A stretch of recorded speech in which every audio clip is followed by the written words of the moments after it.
I've had my car broken into, and I've had, 2 weeks ago, I got surgery. I had a sports injury, and I actually had to go, I had to go under the knife. I had to get, I had 2 hernias that I needed to get fixed.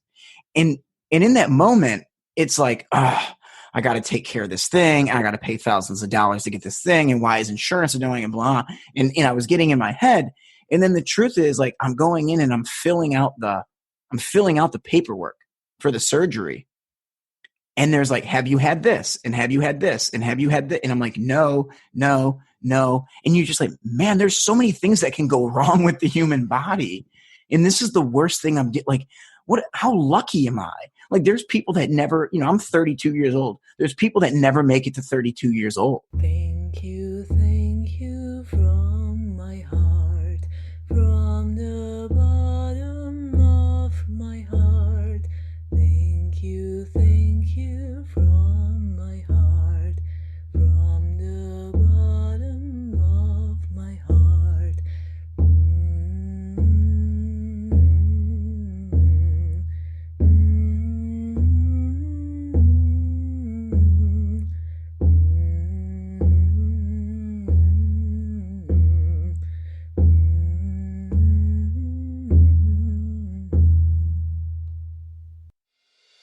Stay connected to gratitude. Hit the follow button right now and join thousands of listeners tuning in each week. We're the Gratitude Seekers. Come join us.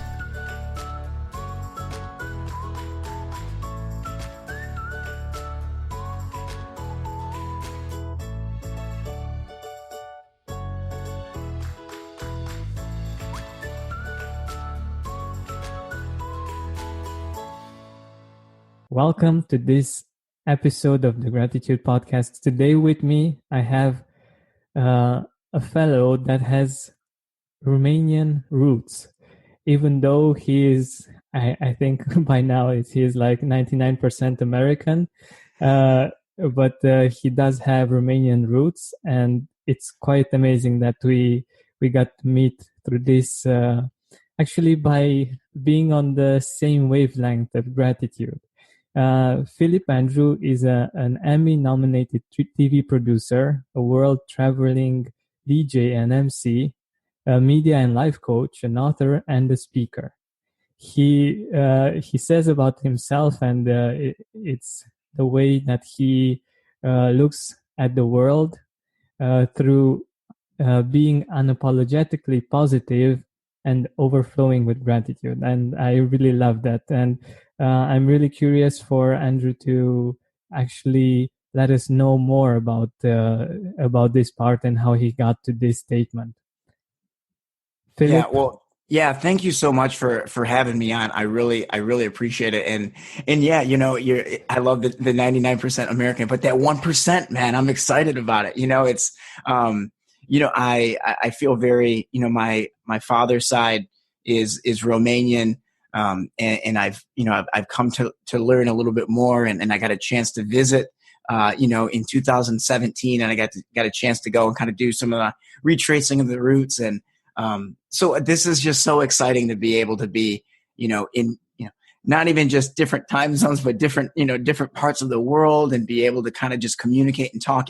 And like you said, share, human interaction, human contact, all based on the power of gratitude and in using gratitude. I think using gratitude as a tool in our lives to really help ourselves transform the way that we think and the way that we show up for other people. So, man, I'm excited to be here, man. Thank you so much for having me. I appreciate it. Yeah, definitely. My pleasure. I'm really excited. And I think it's quite amazing that we got to meet through this way of seeing the world, like through gratitude. But let us know a little bit about your statement, being unapologetically positive and overflowing with gratitude. How did you come up with this? Definitely. So, I wish I could say that it just like came to me, but no one, I was sitting and I was thinking, I had a time where I was starting to I wanted to get really deliberate and intentional about how I lived my life. I wanted to make a decision on who I wanted to be. Like, they say the old thing of like, take it to you. And trust me, I won't get too dark, but it's like, take it to your funeral.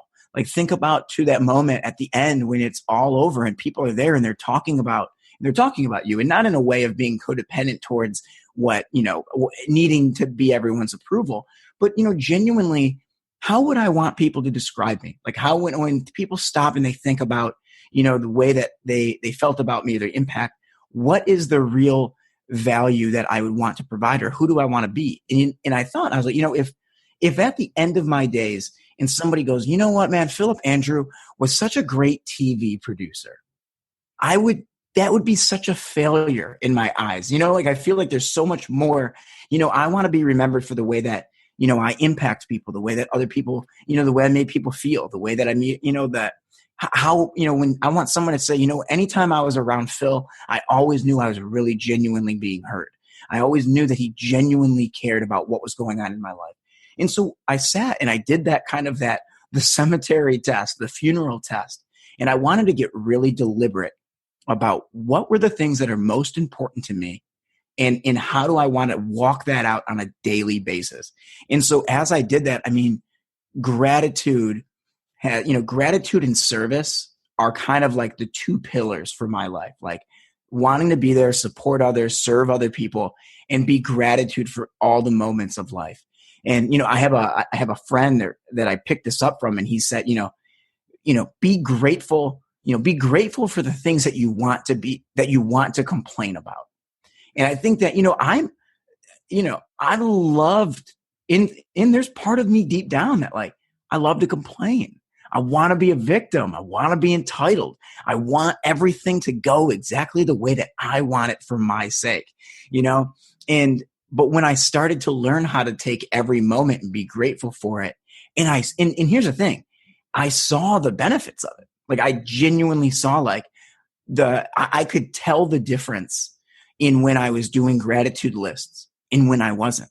I could tell the difference when I would write down 5 things I was grateful for and I would read them out loud, and the way I would feel.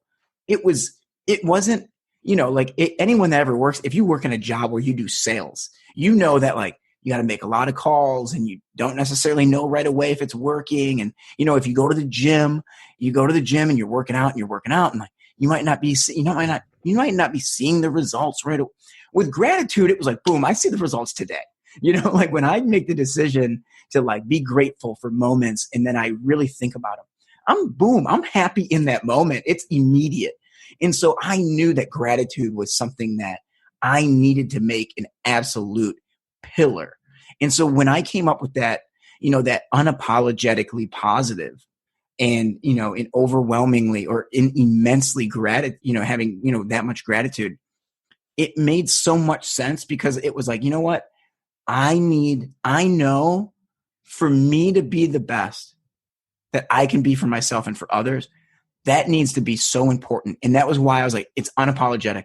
I cannot make my positivity or my way of thinking, I cannot dumb it down. I cannot dampen it. I cannot, so to speak, like, dim the light.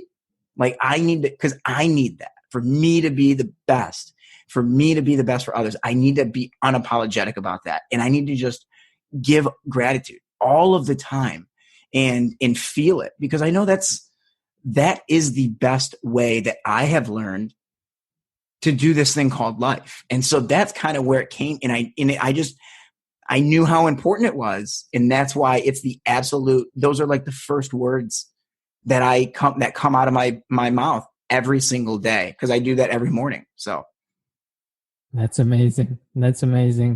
And it's a beautiful way of choosing to live life, because we have so many choices to make. Like you said, you could have chosen to complain and to be the victim and to stay there, but choosing something different actually changes the experience we have of life, because this is what happens each and every day, and we see the results like really fast. And oh yeah, and it's, in my experience, it's really helpful, like you said, like when you go to the gym, or if you're in sales, or if you're doing things that take more time, it's awesome to have a gratitude practice, to see the progress, because Oh yeah. otherwise it's really hard to keep on track when it takes a lot. And the and it's just the real the it's just kind of a fact. Like it not this doesn't get taught a lot of places, and I'm sure you see this, your listeners know this, I know this. Like,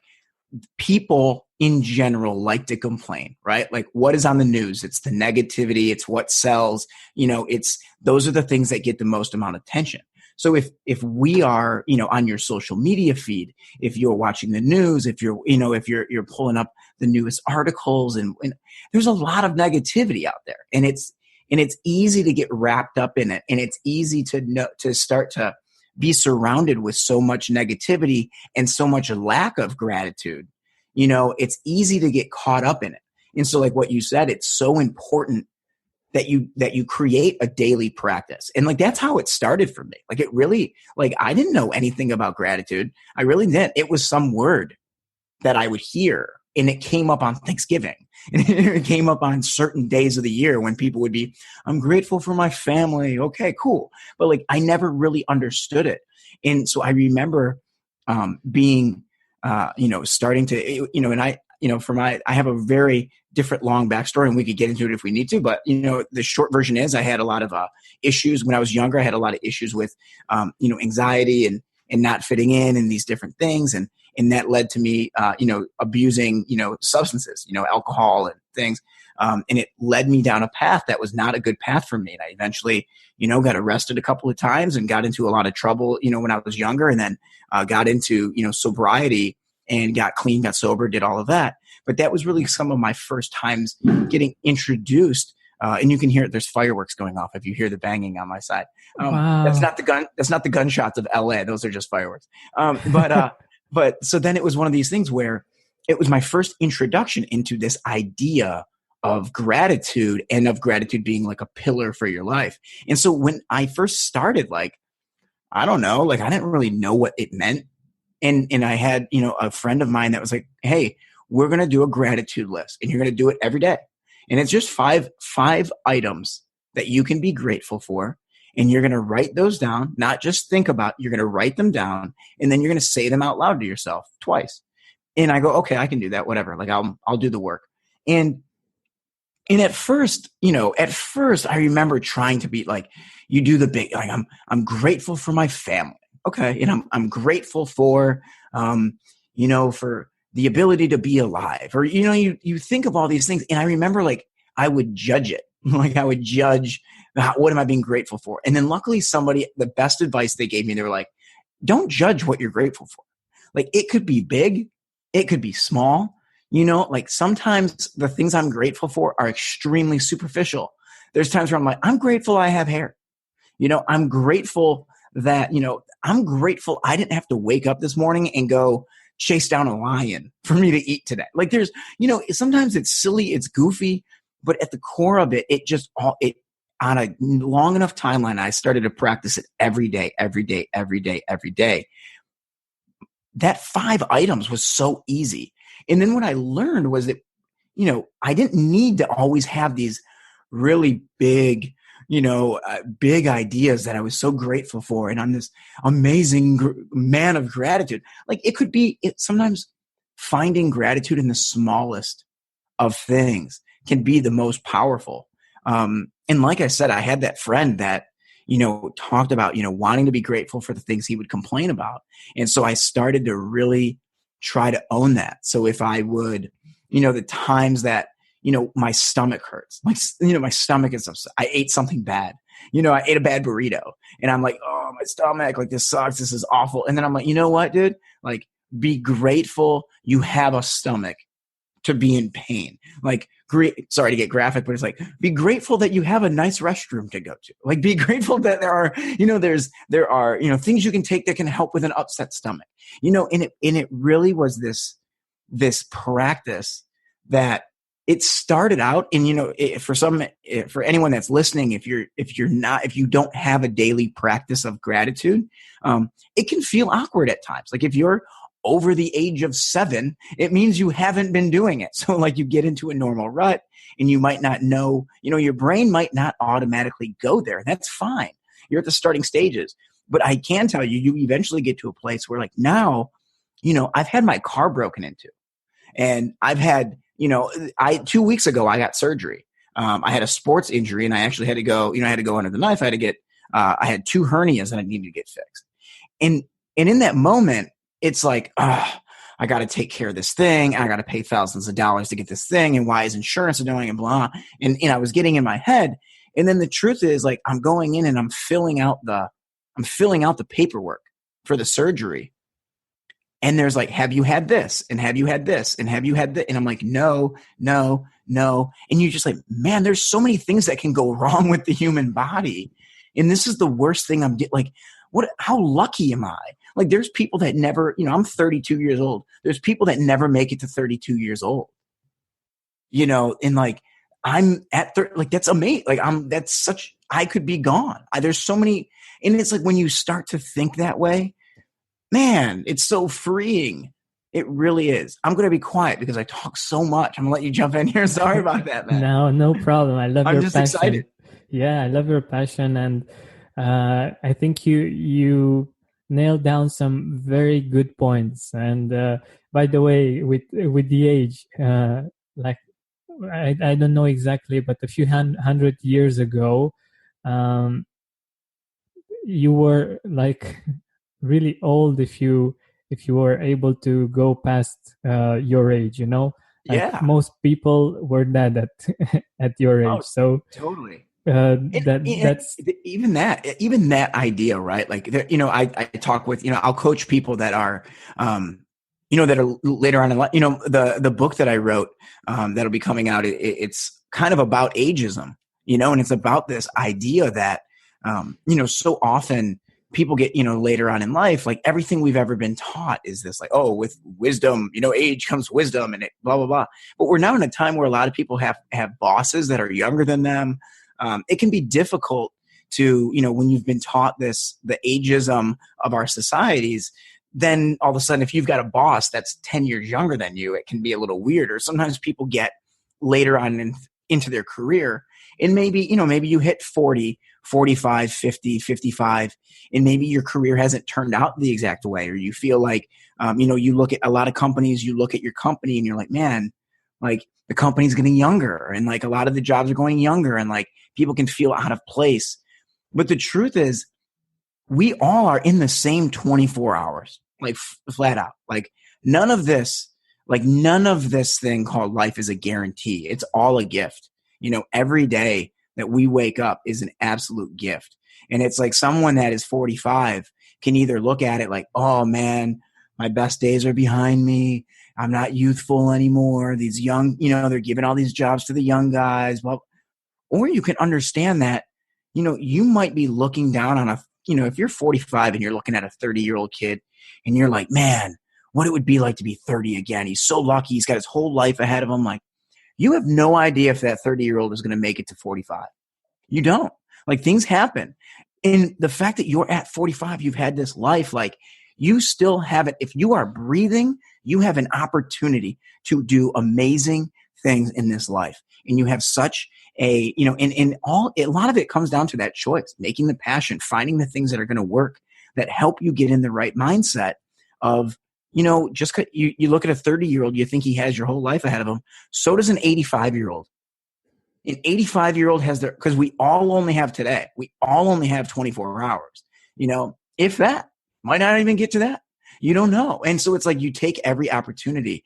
And that, for me, that's one of the big things, part of my morning routine is just having, not only being grateful for things, but just thinking, some people it's a God, some people it's the universe, whatever people want to look to in a higher power, or if it's not, whatever, whatever you think it all is. I always take a moment to just like, I'm just thank you, whatever it is. Thank you for letting me wake up today. Because the truth is, while I was sleeping, I wasn't thinking about breathing. I wasn't thinking about my heart beating. I wasn't thinking about the blood rushing through it just happened. It happened. And I don't know how it happened. I mean, it happened. And it's like the fact that you woke up, the fact that we have another day, another opportunity at this thing called life to enjoy, to do our careers, to interact with people, to talk on podcasts. I mean, it's when you start to think that way, you start to be the type of person that sees opportunities and solutions in everything in life instead of the negative and the bad and why it's not going to work. And I don't know, man, it's just a happier life, I think. This episode is supported by Laura Lemon's Mosaic Weighted Blankets. Here's what a verified customer had to say about the Mosaic Weighted Blankets. I love this blanket. Before I got this blanket, I would toss and turn so violently that I would wake myself up several times throughout the night.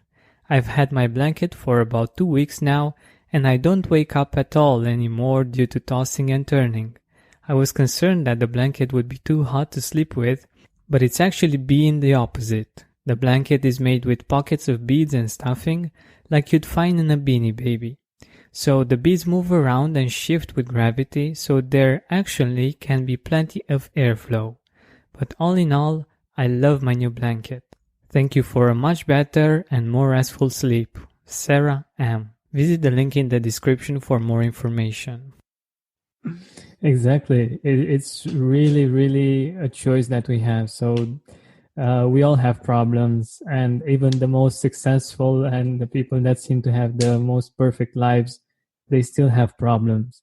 Yeah. But what we can do is to make a choice, like to choose to complain, to be a victim, or to be grateful, to find gratitude somehow, and to find the resources to overcome those problems, to look for solutions. And yeah, otherwise it's a never-ending story. Like, problems come up almost every day, and if we just focus on them, we will feel that our life was just full of problems. Yeah. But it's really cool that you anticipated one of my questions with what you said a few minutes ago about experiencing gratitude instead of just the concept. Like, it's one of my favorite questions to ask, because many people know about gratitude, and it's something that I don't know, most people know about it, but very few have actually understood it and have lived it. And this is what I'm trying to do with the podcast, to help people experience it as much as possible, and of course cultivate the habit of being grateful and appreciating their life. Yeah, I think it was a switch. Like, like it definitely was a switch from when it stopped being just a word, just an idea that I heard people talk about, just a nice, moment at the dinner table that you could say with your friends, but it was when it started to genuinely be something that I incorporated in my life all of the time. There really was a shift, and it really was one of those things that it made me, I can tell when I'm not being grateful now. Like, I know it. Like, I feel like, oh, dude, you're okay. You're not like, oh, poor Phil, huh? Like there's this, these people, there's a saying, and I've heard so many different motivational speakers use it, and I don't know who originated it, but it was this idea of like, do you want to be better or do you want to be bitter? Do you want to be bitter all the time, or do you just want to get better? Like, there's a choice. Like, do you want to be the kid, there's this, this one, there was a commercial in the United States and it might've been other places for a while, but it was, a guy walks into the bathroom, and he walks into the bathroom and the water is running, and the water is just running. And he looks at this water and he's like, oh my gosh, can you believe this? Look at this. How could they just left the water? And then someone walks in and they go, hey, look at this. Can you believe it? The water is just in both of them. Oh my gosh. The water is just, who would do such a thing? This evil, terrible, a third person walks in. Oh, and they're up in arms. All three of them are talking about how terrible it is. These people, they don't care. They're so insensitive. They just leave this water running. They don't care about the environment. They don't care. And then somebody comes out, somebody walks through, and they walk up, and they wash their hands, and then they turn the water off and they leave. And the solution was so easy. But three people decided to stand around and complain about it instead of doing something about it. And the solution was so easy. The solution sometimes to our problems is easier and will take less time than us sitting around and complaining about it and staying in that moment of negativity, having those, the pity party of one, like me just sitting around complaining about how bad life is. And it's like, no, I stop as soon as I catch myself, and, when I get in that mode and I'm like, oh man, why did they say that? Why did they do that? Like, oh, why would she have said it that way? What did that mean? Like, whoa, dude, pump your brakes for a second. Like, what do you need right now? What do you need? I love, there's an acronym called HALT, where it's like, whenever you're sitting, it's like, are you hungry? It's like HALT, HALT. And I think it's like hungry, angry, lonely, or tired. And it's like, are you one of those things? Check yourself. And I stop and I go, and what am I missing? Okay. Is this a moment I can get in gratitude? Yeah. What are you complaining about right now? You know what? I'm upset that, this thing, I built this schedule at work and now the schedule's not working. Okay. Do you have a job? Yeah. Is that great? Yeah. That's great that I have a job. Do you get to do what you love to do? Yeah. I love doing what I do. Okay. Can you be happy right now that you have a job? Did you know that there would be difficulties when you took this job? Yeah. Okay. Like, I'm sorry. I know I'm having the conversation with myself the way that it does in my normal life. And I do this with myself. And it's like, okay, so you knew that there'd be some hardships and some stuff that would come up, right? Yeah, I did. Okay. So is that all that's happening right now? Yeah, I guess it is. Okay. It's not that big of a deal, is it? No. So what do? Let's just okay. We have a job. We know what the next things to do is. So let's start doing it. And it's like, I catch myself before I go down that rabbit hole of negativity and sadness and anger and entitlement. And I catch myself quick and I go, get yourself in some gratitude right now and pull yourself out of it. And then you're good. And it's like learning that has made such a difference in my life. And not only in just the way that I feel about myself, in the way that I feel about the world, but in the way that I'm able to interact with other people. And I'm not the guy that goes into a meeting at work that is Mr. Doom and Gloom. Everything is falling apart. I'm the guy that's like, hey, great. Like, how do we fix it? We got a problem? Cool. Awesome. How do we get, and I'm like, how do we fix this? Let's get into it. And that was another reason unapologetic needed to come. But I needed to be able to, I couldn't dim that energy when it made other people uncomfortable. I couldn't do it. I needed to be that, because sometimes even if people don't want to hear it, and here's the one thing for a lot of, not the one thing, I say that a lot, but, there's going to be people in your life that don't get it. Flat out. There are people that gratitude will make them uncomfortable. There are people that have been in negativity, that are bitter, that are entitled, that have lived that way for so long that they will not always appreciate when other people are being positive and energetic and enthusiastic and grateful. Because it says more about how they feel about themselves than it does about you. So if you had someone in your life that's kind of we call it the Debbie Downer, someone that's always kind of, they always see everything from with a negative tint, someone that maybe is like a one-upper, they try to tear you down. Those people, when they're doing that, it says, like I said, it's more of a reflection of how they feel in their own lives. It's not really about you. And once I realized that was when I was like, you know what? Like, all I can be is hopefully, like, I need to do this for me so I can be the happiest and loving of life I can be. And all I can hope is that maybe, part of the way I am will attract them to want to be that way. Like, I can't tell someone, you know what, dude, if you walk up to somebody and be like, you need to be more grateful, like, no one is going to get grateful from that, But when somebody sees you living a happy life and enjoy, like, a joyful life, a life of gratitude, when they see that, it's attractive.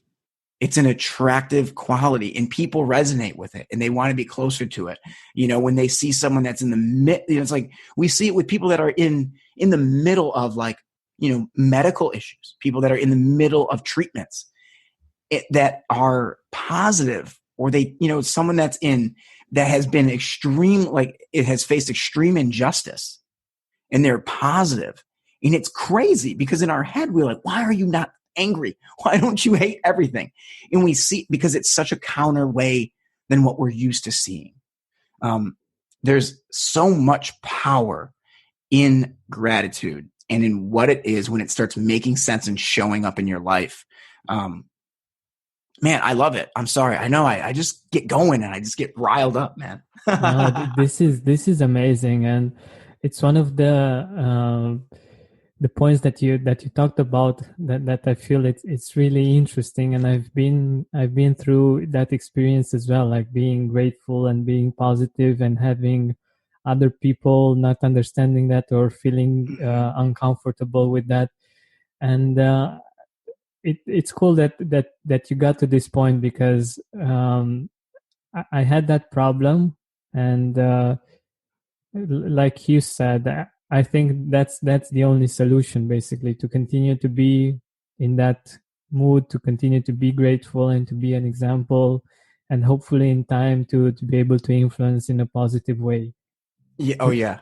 Yeah, definitely. I'll say this. I mean, even and to make a kind of a different comparison with, even my issues that I had with drinking. So when I got sober, when I quit drinking and I had to get, I got into some of my troubles. I was like 22. 20. So I've been sober for a little over a decade now. Congrats. And thank you very much, man. I appreciate it. And it was, I had people early on.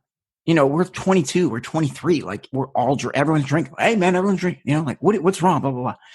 And there were people that weren't always supportive of it. Like, to be honest, like in those early stages, there were people that they were like, man, what, like they just questioned it. They weren't very supportive.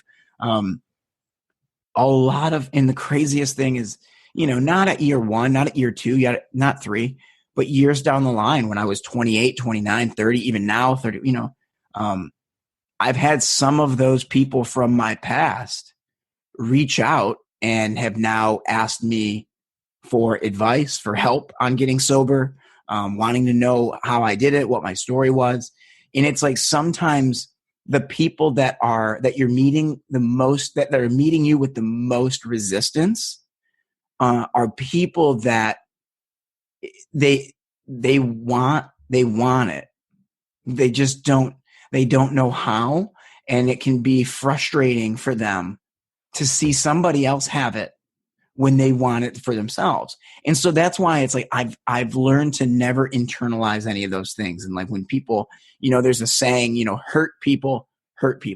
And it's like when I see someone that's being very negative, or they're saying mean things either about myself or about a coworker or about a friend, or, I try, instead of just seeing the comments at face value in saying, oh, well, why would he say that about me, and making it about me? I think about like, man, I wonder what they're going through that's causing them to behave that way.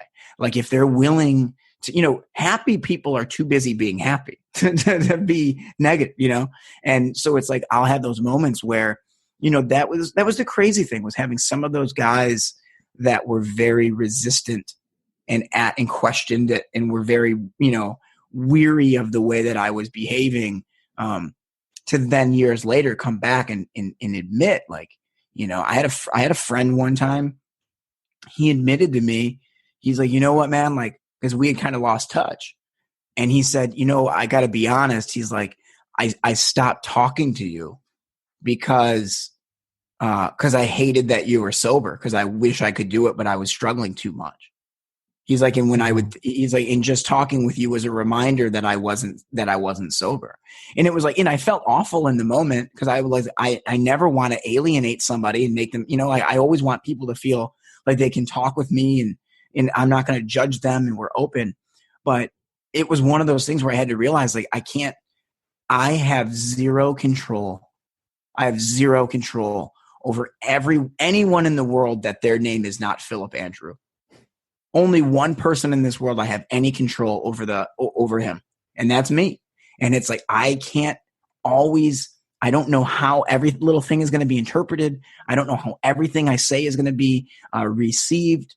All I can do is be genuinely and authentically me and be the best version of me in hope that it is received well and resonates. But it all comes down to that. And so then that was kind of one of those things where I've just learned that it needs to be, we call it keep your side of the street clean before you try to clean somebody else's. So when you do have those people in your life that are negative, and even if you want it for them, you got to let people have their own path, but you can't allow their path to take you off of yours. And, here's the thing. If you're listening to this still, A, number one, hello. B, thank you very much for hanging out. And I hope that if you're still listening, it means you're enjoying it. But just know, like, you obviously care about gratitude, and you're here because you care about this thing and you want to know more.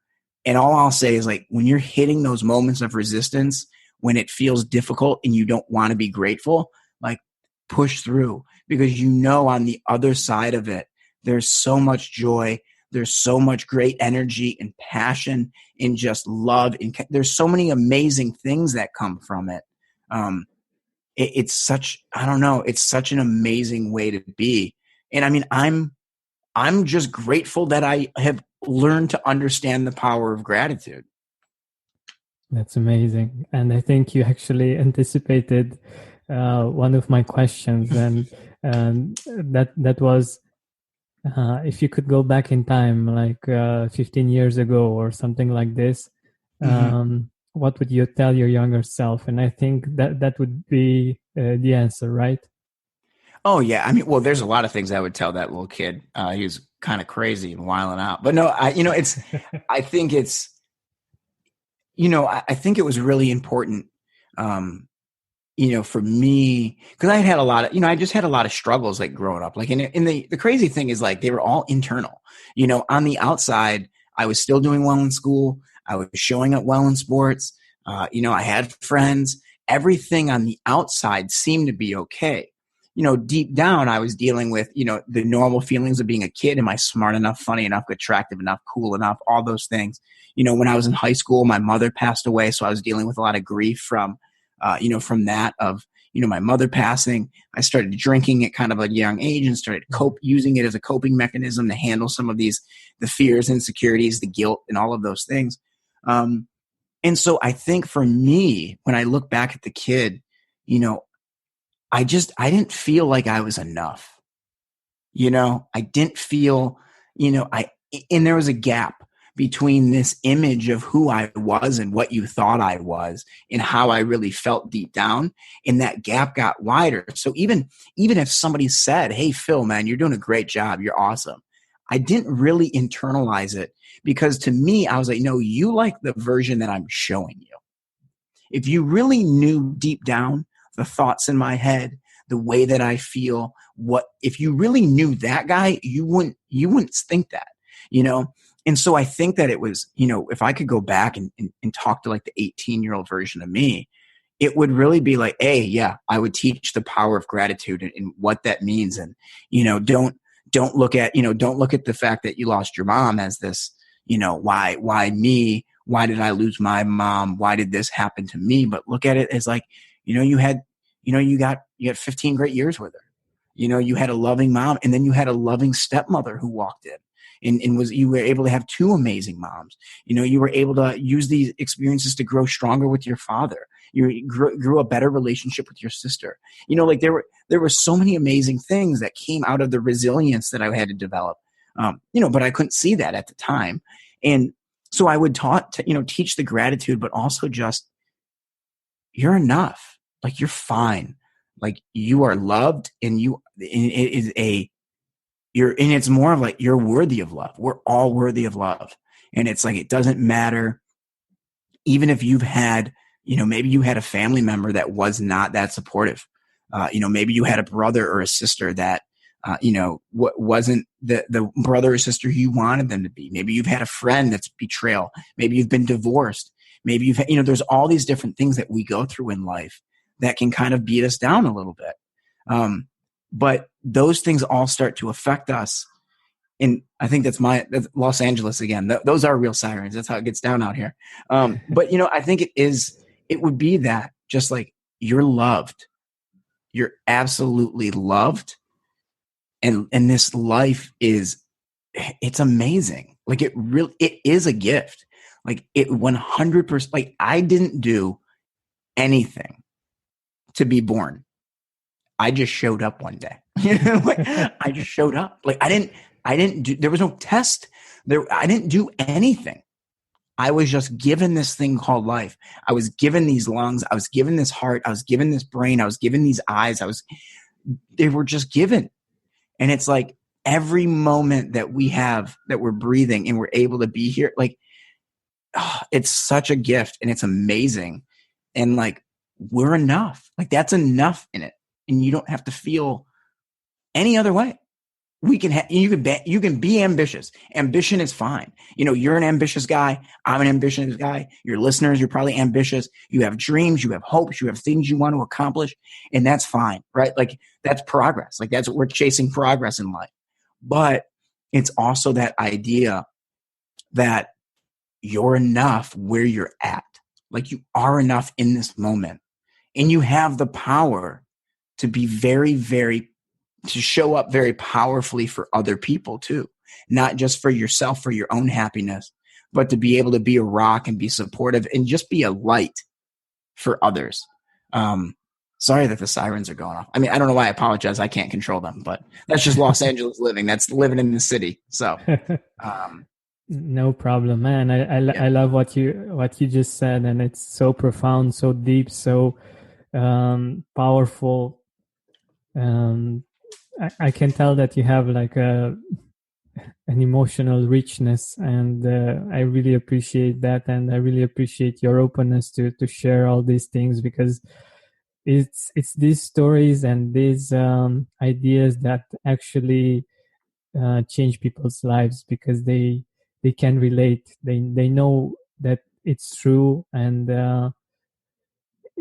it touches people on a really deep level. I know it touched me, and I'm sure that it will touch many people that will be listening to this episode.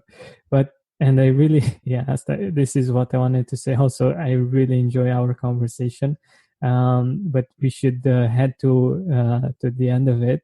And I wanted to ask you, who in your life are you grateful for? Like, who are the people in your life that made a difference that you would like to mention?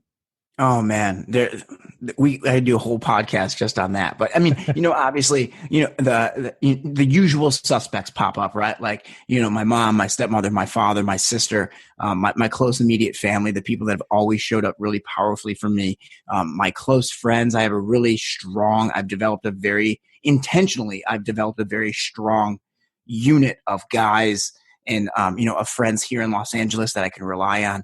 But the one thing I'll say, one of the biggest things that I'm so grateful for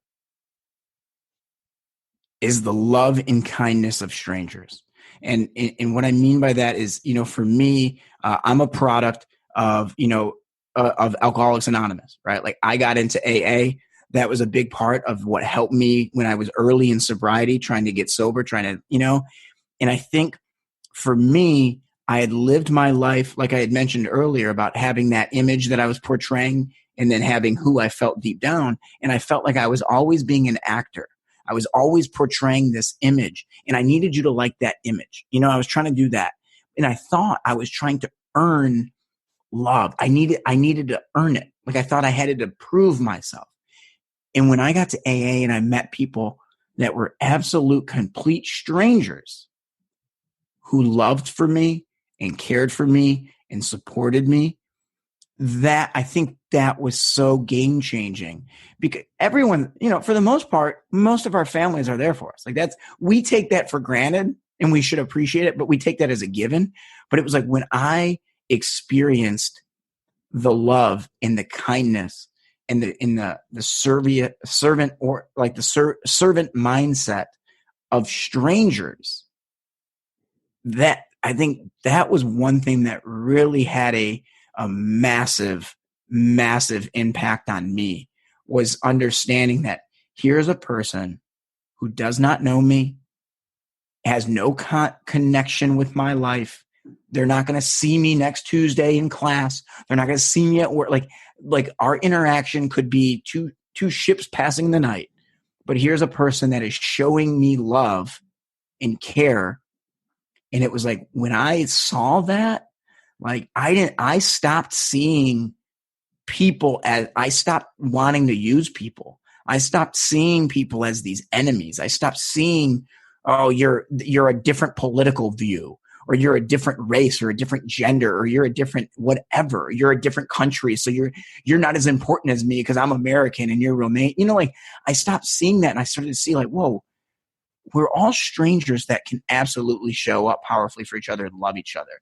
And when I experienced that love, it was monumental. So that's what I'll say. I am so grateful for the love and support of absolute strangers. Wow. I love that. I love that.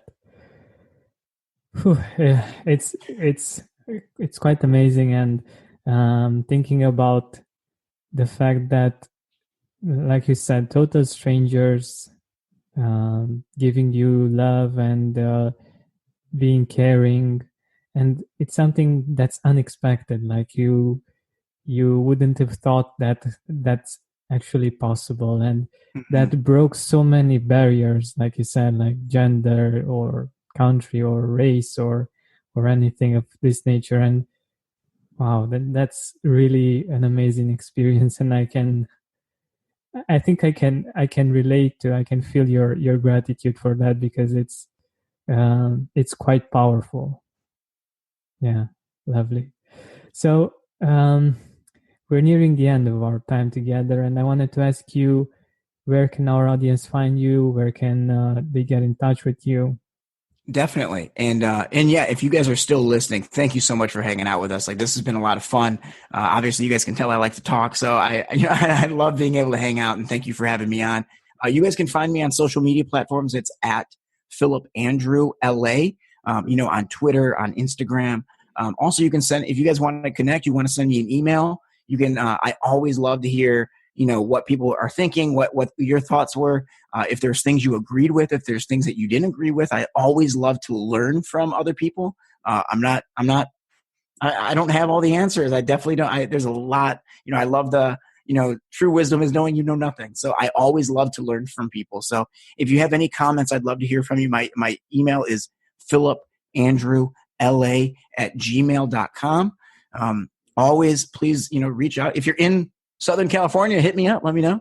But yeah, I also have I do have a blog and an audio version of that blog that you can download as a podcast. So, if you go to philipandrew.co, not .com, I couldn't afford the M, but I got the .co. So if you can go to philipandrew.co, and you can find all my information on there. So thank you so much, man. I really appreciate you allowing me to come on and getting to connect. And I love talking about gratitude, and I love talking about it with other people that are passionate about gratitude and just its monumental importance towards our happiness and just building a better, more grateful, more loving society across that transcends the borders of our country. So thank you so much, man. I greatly appreciate you having me on. Yeah, my pleasure. It was really amazing, and I really loved so many of the points that you went into, because like you really anticipated some of my questions, and it flowed beautifully. So I really appreciate that. Thank you. Hey man, thank you so much. Let me know if you ever need me back. I'll have more gratitude to share. Perfect. Hey, Gratitude Seeker, thank you so much for taking the time to listen to this interview. I really appreciate it. And if you could think of one person that would also benefit from it, share it with them. It might actually be the inspiration that they need to make their day, or maybe even their life, much better. Thank you so much once again. This has been Georgian Benta. Don't forget to keep seeking and spreading gratitude.